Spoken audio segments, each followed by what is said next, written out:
드뷔시 서거 100주년 기념 제152회 FM 콘서트홀 프랑스의 가을.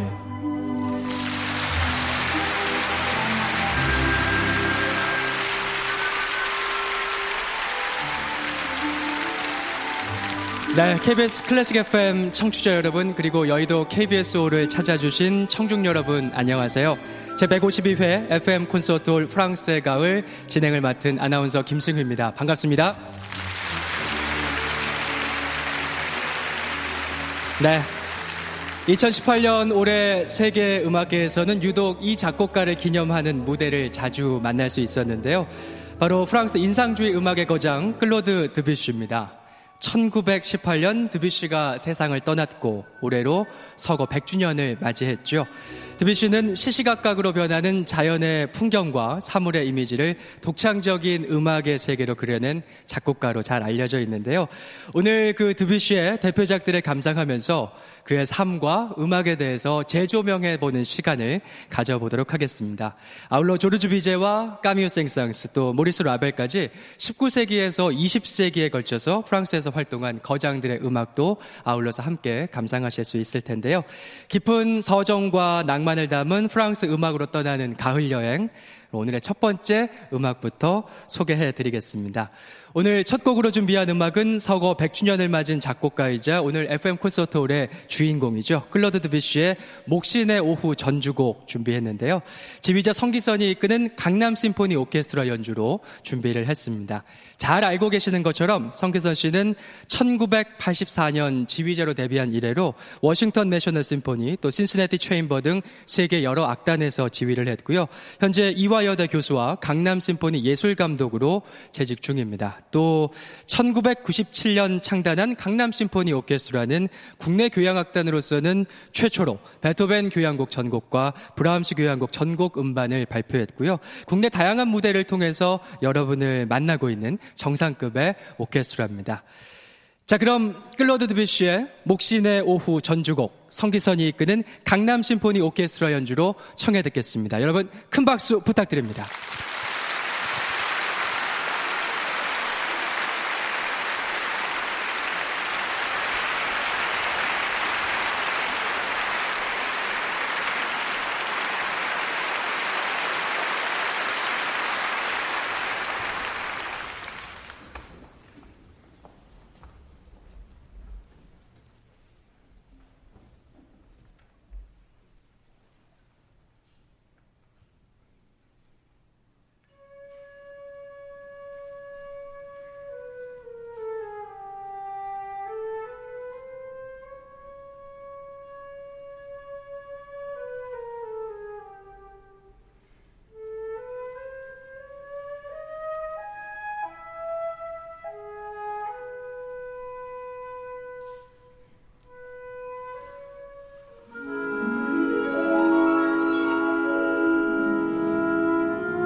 네, 성기선이 이끄는 강남 심포니 오케스트라가 연주한 드뷔시의 목신의 오후 전주곡으로 FM 콘서트홀의 문을 열었습니다. 드뷔시 서거 100주년 기념으로 보내드리고 있는 FM 콘서트홀 프랑스의 가을이라는 주제로 다채로운 음악으로 2시간 꾸며드릴 텐데요. 오늘 연주될 프랑스 음악을 이해하고 감상하는데 도움 말씀 주실 분 제 옆에 함께 했습니다. 음악 칼럼니스트 최은기 씨인데요. 안녕하세요. 안녕하세요. 네, 반갑습니다. 박수로 환영해 주시죠. 너무나 익숙하시죠? 최은기 씨는 바로 지금 이 시간입니다. 저녁 8시에 방송되는 FM 실황음악의 진행자로 클래식 FM 청취자 여러분들께도 무척 친숙한 진행자이기도 한데요. 오늘 FM 콘서트홀에서도 좋은 해설, 또 쉬운 해설 부탁드리겠습니다. 자, 오늘 첫 곡으로 저희가 드뷔시의 목신의 오후 전주곡을 함께 했는데, 드뷔시의 대표작을 이야기할 때 항상 빠지지 않고 손꼽히는 곡이잖아요. 오늘 첫 곡으로 연주를 한데도 나름 큰 의미가 있을 것 같아요. 네, 그렇죠. 이 작품은 드뷔시의 초기 대표작일 뿐만 아니라 그 인상주의 음악을 연 아주 의미 있는 작품이죠. 아까 연주 참 좋았는데요. 도입부의 플룻 소리, 그 소리를 가리켜서 20세기의 명지휘자 피에르 블레즈는 이렇게 이야기를 했다고 합니다. 바로 이 플룻 소리로부터 음악은 완전히 새로운 맥박으로 뛰기 시작했다. 네, 그만큼 첫 곡으로 아주 적합한 곡이라는 생각이 듭니다. 그래서 이번에는 조르주 비제의 음악을 감상해봐야죠. 네, 비제 하면은 오페라 카르멘으로 아마 익숙하실 것 같은데요. 오늘 들으실 작품은 아르레 여인 모음곡 제 2번입니다. 이 작품은 그 알퐁스 도데의 소설이면서 또 희곡으로 쓰여진 작품인데, 바로 그 희곡을 연극으로 상연하기 위해서 이제 만든 연극 부수 음악 가운데서 4곡을 발췌한 그런 모음곡입니다. 근데 이제 모음곡 1번과 2번이 있지만 오늘 감상하실 2번이 훨씬 유명한데요. 아마 그 이유는 3번째 곡을 들어보시면 아실 수 있을 것 같아요. 그 플룻이 아주 아름다운 솔로를 연주하는 미뉴엣이 들어가 있고, 특히 마지막 곡은 파란돌이라는 아주 신나는 춤곡이 연주가 되면서 화려하게 마무리되는 작품입니다. 네. 말씀해 주신 것처럼 알퐁스 도데의 희곡과 또 조르주 비제의 음악, 프랑스를 대표하는 두 예술가의 콜라보레이션이 돋보이는 아르레 여인 제2모음곡, 오늘 전반부 무대의 끝곡으로 마련했는데요. 파스토랄과 간주곡, 그리고 익숙한 미누엣, 그리고 파랑돌로 이어지는 전체 4곡을 이어서 감상하겠습니다. 4곡이 끝나고 뜨거운 박수로 여러분 호응해 주시기를 부탁드리겠습니다. 성기선이 지휘하는 강남 심포니 오케스트라 연주로 만나보시죠. 큰 박수 부탁드립니다.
네, 조르주 비제의 아르레 여인 모음곡 2번 강남 심포니 오케스트라 연주로 감상하셨습니다.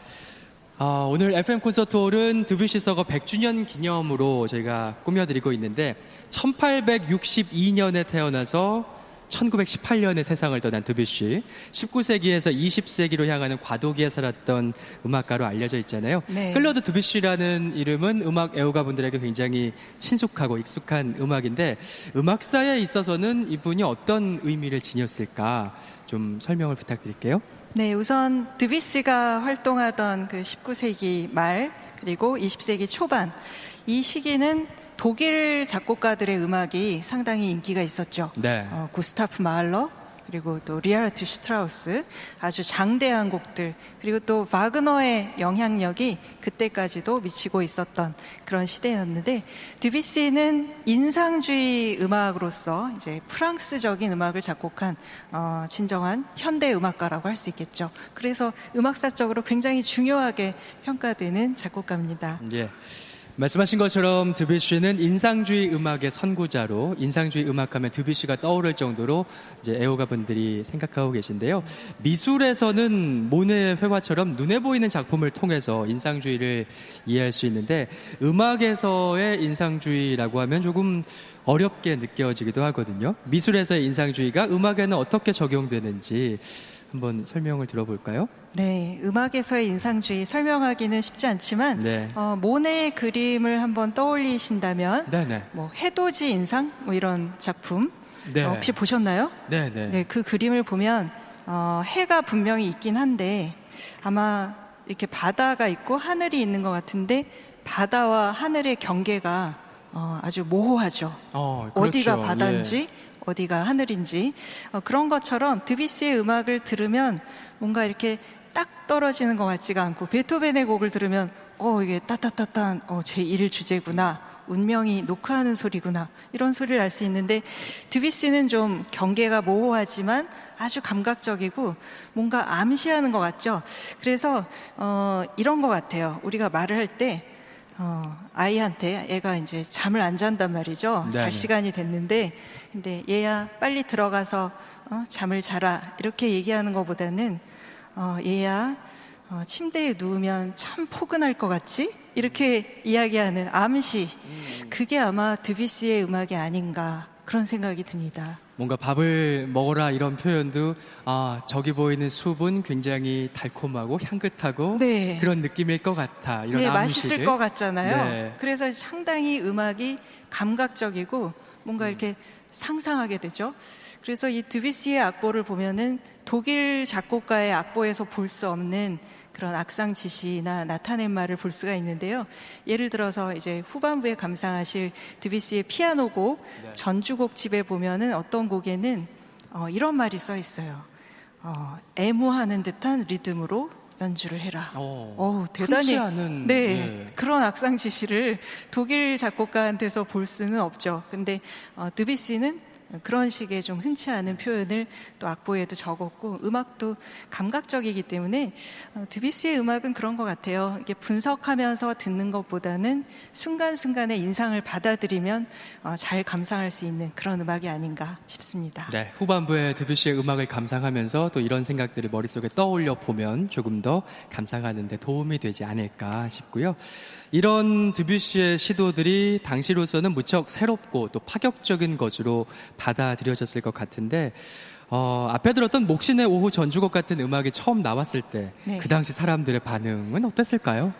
목신의 오후 전주곡은 이 드뷔시에게 성공을 안겨다 준 작품이긴 합니다. 네. 그래서 많은 사람들이 칭찬을 했고 특히 이 작품은 그 프랑스의 상징주의 시인 말라르메의 목신의 오후의 영감을 받았기 때문에 이제 네네. 이 작품을 목신의 오후의 전주곡이라고 하는데요.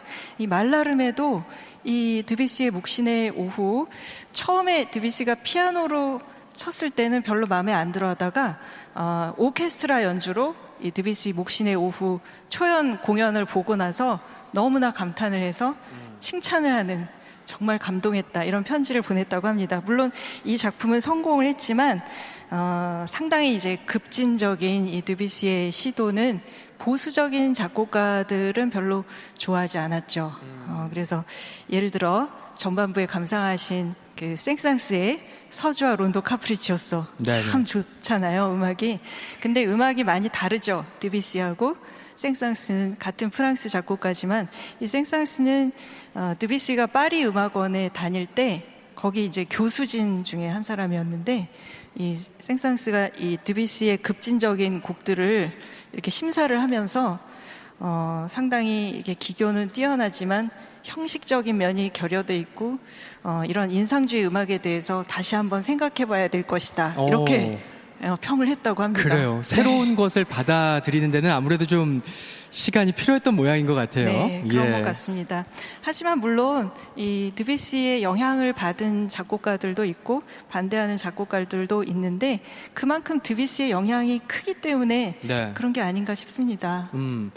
그러면 앞서 우리가 생상스의 작품도 만나봤고 비제 또 라벨의 작품도 만나봤었는데 한번 예를 들어볼까요? 드뷔시의 음악에 영향을 받은 작곡가 또 드뷔시의 음악 노선과 어쩌면 반대의 길을 가렸던 작곡가 어떤 예를 들어볼 수 있을까요? 네, 우선 드뷔시와 항상 같이 짝꿍처럼 거론되는 작곡가가 있죠. 포레? 모리스 라벨. 라벨. 네, 예. 포레도 있긴 하지만 보통 이제 드뷔시와 라벨. 네, 이렇게 얘기하죠. 그래서 아까 시간을 들으셨는데 둘 다 이제 인상주의 작곡가고 프랑스 작곡가고 약간 몽환적이고 감각적이고 꿈꾸는 듯한 음악을 쓴 그런 작곡가로 거론이 됩니다. 그리고 둘 다 굉장히 패션 감각이 뛰어났죠. 멋쟁이였죠. 라벨도 그렇고. 근데 다른 점이 있는데 다른 점은 일단 라벨은 형식을 아주 중요시했어요. 형식을. 네. 그래서 음악을 보면은 라벨의 볼레로 같은 거 들어보시면 똑같은 멜로디가 반복되면서 계속 형식을 쌓아가고 이 찌간느도 마찬가지예요. 처음에 그 독주 부분이 나오고 그다음에 뒤에 변주가 화려하게 펼쳐지지 않습니까? 그런 어떤 형식의 틀로서 설명할 수가 있고 음악이 대단히 정교하기 때문에 라벨은 인상주의 작곡가지만 스위스의 시계 장인이다 이런 별명이 있을 정도로 아주 정확하고 조금 다른 면의 인상주의 음악을 추구했던 그런 사람이고요. 그리고 또 이 드뷔시에 반대했던 반인상주의 프랑스 작곡가들도 있었죠. 그러니까 선배 작곡가뿐 아니라 그 당대에 드뷔시와 친하긴 했는데 드뷔시를 비꼬길 좋아했던 작곡가로 에릭 사티. 에릭 사티. 네, 사티 음악 좋죠. 그럼요. 진노페디도 많이들 좋아하시고요. 네, 그렇죠. 근데 이제 인상주의 음악에는 좀 반대를 했다고 합니다. 이 사티가. 그래서 좀 간결하고 좀 풍자적인. 그래서 드뷔시의 곡의 제목을 막 비틀어서 비꼬는 그런 식으로 곡을 작곡하기도 하고. 이를테면 어떤 게 있을까요? 이따가 이제 바다를 들으실 텐데 드뷔시의 대표작이죠. 근데 바다가 이제 세 곡으로 이루어졌습니다. 근데 맨 첫 곡이 새벽부터 한낮까지의 바다예요. 그러니까 시간을 지정했죠. 새벽부터 해가 떠오르고 한낮이 되는. 근데 이제 그런 어떤 시간을 지정한 것에 대해서 비꼬면서 사티가 뭐라 그랬냐면 나는 그 드뷔시 음악에서 11시부터 11시 반 사이를 좋아한다. 네, 이렇게 표현을 했다고 합니다. 그러니까 비꼬는 거죠. 그러네요. 예. 드뷔시라는 사람 이렇게 음악을 듣고 보면 어렸을 때부터 굉장히 좀 범상치 않았을 것 같다. 어떤 성격을 가졌고 또 어떻게 자라왔을까 그런 성장 배경이랄까요? 이런 점도 좀 궁금한데요. 네, 드뷔시는 음악가 집안 출생은 아니었어요. 아버지가 도자기를 만들어서 그릇을 판매하는 상인이었고 어머니는 이제 재봉사였고 집안이 그렇게 넉넉한 편은 아니었는데 이제 5남매 중에 장남으로 태어났습니다. 근데 어린 시절에 어떻게 그 기회가 돼서 쇼팽의 제자인 어떤 부인 마담 모떼라는 부인한테 피아노 레슨을 받게 됐어요. 근데 이제 1년밖에 레슨을 안 받았는데 워낙 재능이 뛰어나서 바로 그 10살이 되던 해에 파리 음악원에 입학을 했다고 합니다. 대단하죠. 그럴 수가 있나요? 네, 그래서 입학을 해서 그다음 12살에는 파리 음악원 오케스트라와 쇼팽의 피아노 협주곡을 협연을 할 정도로 실력이 뛰어났다고 하죠. 와. 근데 이제 약간 예민하고 날카로운 그런 성격이고 자기 주장이 강했던 그런 학생인데 즉흥 연주도 선보여서 이 교수들을 깜짝 놀라게 했던 아주 출중한 재능을 갖춘 그런 음악인이었죠. 네. 네.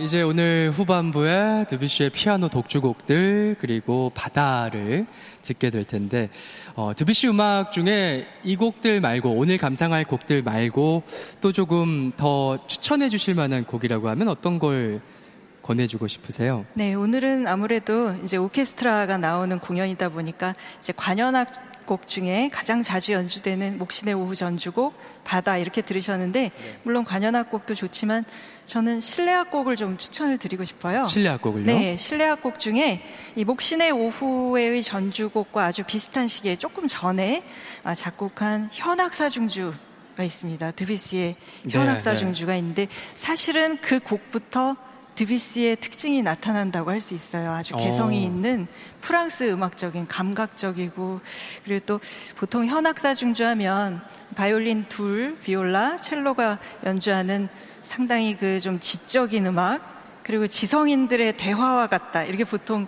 비유를 하지 않습니까? 근데 이 드뷔시의 현악사중주를 들어보면 정말로 다채롭고 감각적인 소리의 향연을 느낄 수가 있습니다. 그래서 이 곡을 아주 강력 추천을 드리고 싶고요. 그리고 이 드뷔시와 라벨 현악사중주를 같이 들으시면 또 좋을 것 같아요. 아주 두 곡 모두 뛰어난 작품이고요. 그 다음에 후기 소나타 중에 바이올린 소나타 같은 작품 추천드립니다. 네. 자, 드뷔시 서거 100주년 기념 제152회 FM 콘서트홀 프랑스의 가을. 이제 대미를 장식할 무대만을 남겨놓고 있습니다. 오늘 피날레 음악은 드뷔시의 걸작이자 가장 대표작으로 꼽히는 관현악 곡이죠. 바다가 기다리고 있는데, 이 곡이 정말 첫손에 꼽히는 대표작 걸작으로들 많이 얘기하시잖아요. 네. 그렇죠. 이 바다의 느낌을 세 곡에 담아냈는데요. 이 작품은 실제 그림에서 영감을 받았다고 하죠. 네네. 그 호쿠사이의 파나, 가나가와 앞바다의 파도에서 영감을 받아서 작곡이 됐는데 그래서 드뷔시 자신은 이 곡을 그냥 교향악적인 모음곡이 아니라 교향악적인 스케치 네, 그림을 그린 것 같은 스케치라고 표현을 했고요.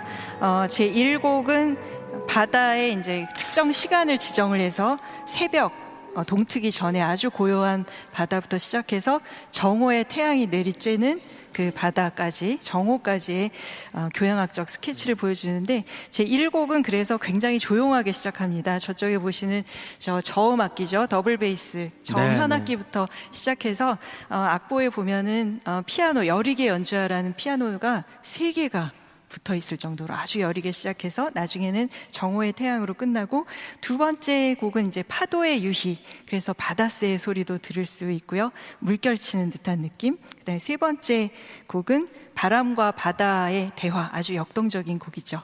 네.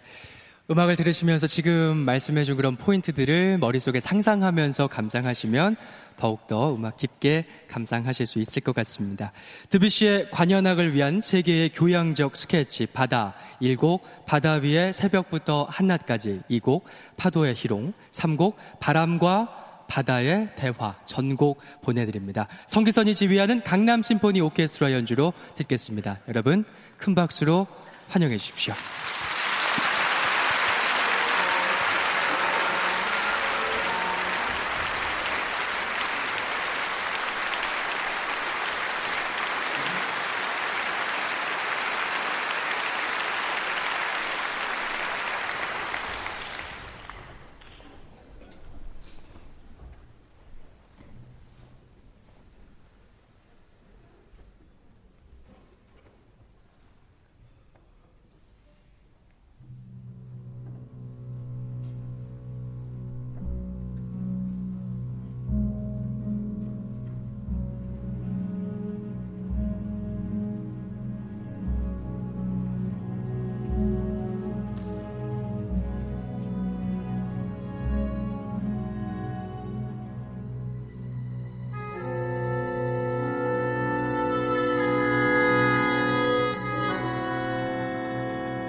네, 오늘 마지막 무대였죠. 드뷔시의 바다 감상하셨습니다. FM 콘서트홀의 멋진 피날레를 만들어주신 지휘자 성기선 그리고 강남 심포니 오케스트라 여러분께 다시 한번 큰 박수 부탁드립니다, 여러분.